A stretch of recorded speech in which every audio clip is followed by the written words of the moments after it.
everyone. Online classes, class 9th, subject science, chapter 13. Why do we fall ill? हम बीमार क्यों होते हैं?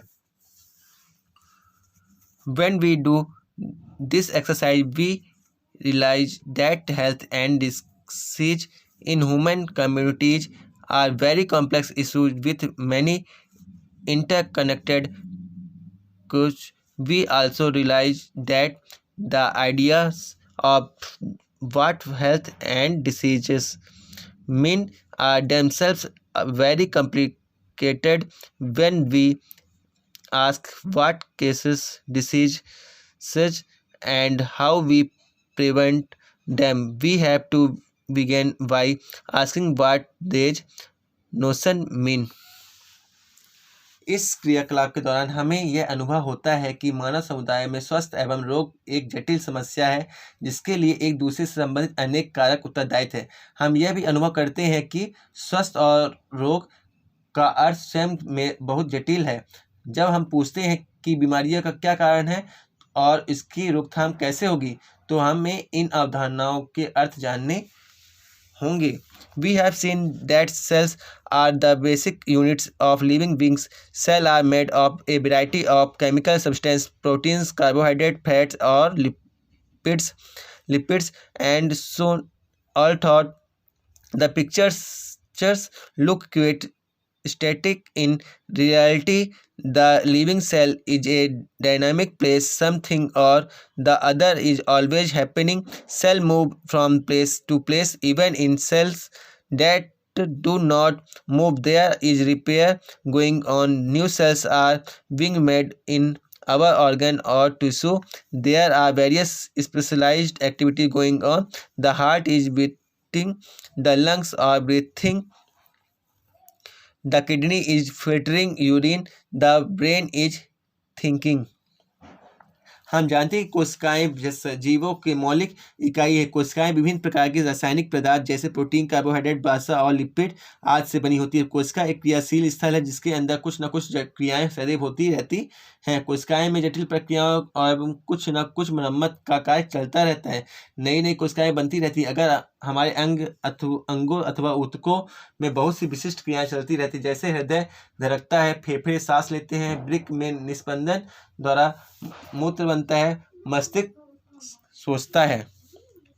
All these activities are interconnected. For example, if the kidney are not filtering urine, poisonous substance will accumulate. Under such conditions, the brain will not be able to think properly. For all these interconnected activities, energy and raw material are needed from outside the body. In other words, food is a necessity for cell and tissue functions. Anything that prevent proper functioning of cells and tissues will lead to a lack of proper activities of the body. It is in the context that we will now look at the notions of health and disease. यह सभी क्रियाएं परस्पर संबंधित है। उदाहरण, यदि वृक्क से निस्पंदन न हो तो विषैले पदार्थ हमारे शरीर में एकत्र हो जाएंगे। इस परिस्थिति में मस्तिष्क उचित प्रकार से नहीं सोच सकेगा। इन सभी पारस्परिक क्रियाओं को करने के लिए ऊर्जा एवं कच्चे पदार्थों की आवश्यकता होती है, अर्थात कोशिकाओं तथा ऊतकों का कार्य करने के लिए भोजन की आवश्यकता होती है। ऐसा कोई भी कारक जो कोशिकाओं एवं ऊतकों को उचित प्रकार का कार्य करने में से रोकता है, वह हमारे शरीर की समुचित क्रिया की कमी के कारण होता है। उपरोक्त सभी तथ्यों को ध्यान में रखकर हमें स्वास्थ्य तथा रोग की अवधारणाओं को समझेंगे। हेल्थ एंड इट्स फेलियर, स्वास्थ्य तथा इसका बिगड़ना। द सिग्निफिकेंस ऑफ हेल्थ, स्वास्थ्य का महत्व। We have heard the word health used quite frequently all around us. We use it ourselves as well. When we say things like my grandmother's health is not good, our teachers use it when they scold us, saying this is not a healthy attitude. What does the word health mean? हम सभी के स्वस्थ शब्द को सुना है तथा इस शब्द का प्रयोग भी हम प्रायः करते हैं। जैसा कि हमें कहते हैं कि मेरी दादी का स्वास्थ्य अच्छा नहीं है, हमारे अध्यापक भी इस शब्द का प्रयोग करते हैं। जब कहते हैं कि आपकी अभिवृत्ति स्वस्थ नहीं है, इस स्वस्थ शब्द का अर्थ क्या है? If we think about it, we realize that it always implies the idea of being well. We can think of this well-being as effective functioning for our grandmothers being able to go out to the market or to visit neighbors is being well, and not being able to do such things is poor health. Being interested in following the teaching in the classroom so that we can understand the world is called a healthy attitude. Will not being interested is called the opposite. Health is therefore a state of being well enough to function well physically, mentally and socially.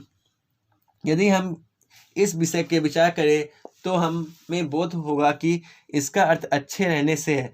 हम इस अच्छापन का अर्थ प्रभावी कार्य करना सोच सकते हैं। हमारी दादी के लिए बाजार जाना अथवा पास पड़ोस में जाने योग्य होना अच्छे स्वास्थ्य के प्रतीक है। यदि वे ये करने योग्य नहीं है तो हम कहते हैं कि उनका स्वास्थ्य अच्छा नहीं है। जब आपकी रुचि कक्षा में पढ़ने की है तो हम कहते हैं कि आपकी अभिवृत्ति ठीक है, और यदि पढ़ने की रुचि नहीं है तो कहते हैं कि अभिवृत्ति स्वस्थ नहीं है। अतः स्वस्थ वह अवस्था है जिसमें अंतर्गत शारीरिक, मानसिक तथा सामाजिक कार्य समुचित क्षमता द्वारा उचित प्रकार से किया जा सकता है। Personal and community issues both matter for health. व्यक्तिगत तथा सामुदायिक समस्याएं दोनों ही स्वास्थ्य को प्रभावित करती हैं। If health means a state of physical, mental and social well-being, it cannot be something that each one of us can achieve entirely on our own. The health of all organisms will depend on their surroundings or their environment. The environment includes the physical environment. So for example, health is a risk in a salon in many ways. स्वस्थ किसी व्यक्ति की शारीरिक, मानसिक तथा सामाजिक जीवन क्षमता के परिरूपेण समन्वित स्थित है तो कोई भी व्यक्ति इसे स्वयं के पूर्ण रूपेण प्राप्त नहीं कर सकता है। सभी जीवों को स्वस्थ उसके पास पड़ोस अथवा उसके आस पास के पर्यावरण पर आधारित होता है। पर्यावरण में भौतिक कारक आते हैं। उदाहरणार्थ चक्रवात हमारे स्वास्थ्य को अनेक प्रकार से प्रभावित करता है। But even more importantly human being live in society. Our social environment, therefore, is an important factor in our individual health. We live in villages, towns, or cities. In such places, even our physical environment is decided by our social environment. मानव समाज में रहता है, अतः हमारे सामाजिक पर्यावरण हमारे व्यक्तिगत स्वास्थ्य के लिए अधिक महत्वपूर्ण है। हम गांव, कस्बों तथा शहरों में रहते हैं। ऐसे स्थानों में हमारे भौतिक पर्यावरण का निर्धारण सामाजिक पर्यावरण द्वारा ही होता है।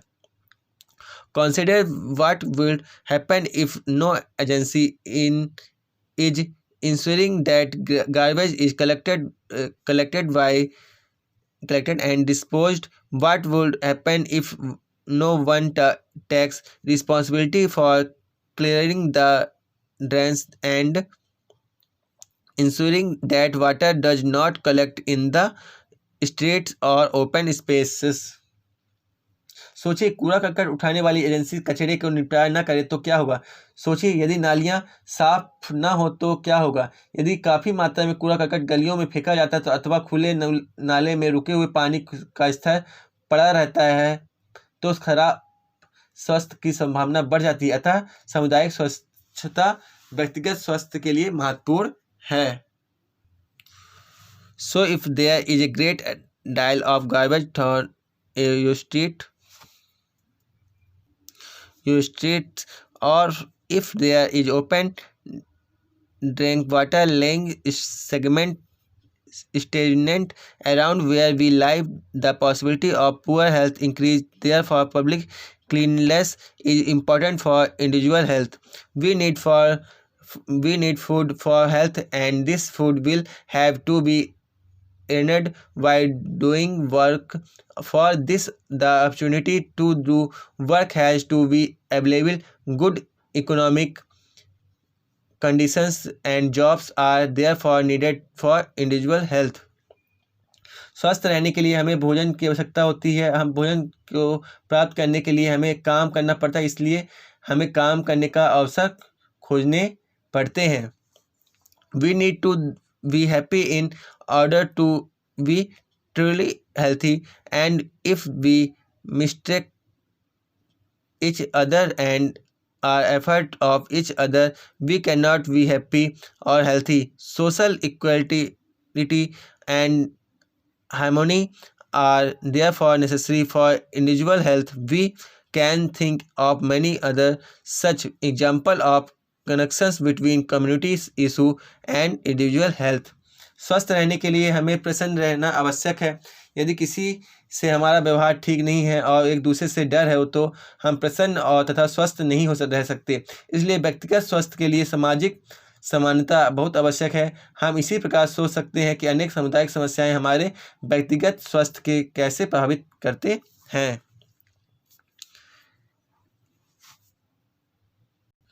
डिस्टिनेशंस between healthy and disease free, स्वस्थ रहने तथा रोग मुक्त में अंतर।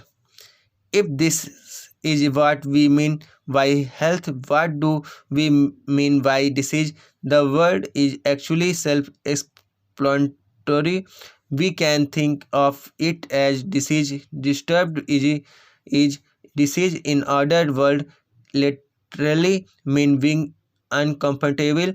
However, the word is used in a more limited meaning. We talk of disease when we can find a specific and particular cases cause for discomfort.